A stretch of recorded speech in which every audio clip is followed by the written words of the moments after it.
அனைவருக்கும் எனது இனிய காலை வணக்கம். அதாவது இன்றைக்கி நம்ம என்ன டாபிக் பற்றி பார்க்க போகிறோம்னு கேட்டிங்கன்னா, இந்த கால்வலிக்கான அறிகுறிகள் என்னென்ன அப்படின்னு நம்ம பார்க்க போகிறோம். வாங்க வீடியோக்குள்ளே போகலாம். கால்வலியின் அறிகுறிகள் பல்வேறு வழிகளில் தங்களை வெளிப்படுத்துகின்றன. தனி நபர்கள் எவ்வாறு தங்கள் அசௌகரியத்தை அனுபவிக்கின்றார்கள் மற்றும் விவரிக்கின்றார்கள் என்பதை பாதிக்கிறது. அடிப்படை காரணத்தை பொறுத்து கூர்மையான முதல் மந்தமான வலிகள் வரை பல்வேறு வகையான உணர்வுகளை மக்கள் கவனிக்கலாம்.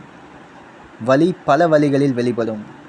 காலுக்கு கீழே பயணிக்கக்கூடிய கூர்மையான அல்லது படப்பிடிப்பு வலி, மந்தமான வலிகள் அல்லது எரியும் உணர்வுகள், குறிப்பிட்ட பகுதிகளில் கூச்ச உணர்வு அல்லது உணர்வின்மை, தசை இறுக்கம் அல்லது பிடிப்பு, சார்லி குதிரைகள் என்று அழைக்கப்படுகிறது.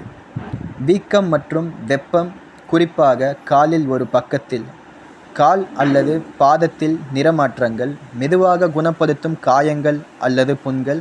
சிலருக்கு இரவில் கால்வலி தெரியும். உடல் வெளிப்பாடுகள் பெரும்பாலும் வீக்கம் போன்ற புலப்படும் அறிகுறிகளை உள்ளடக்கியது.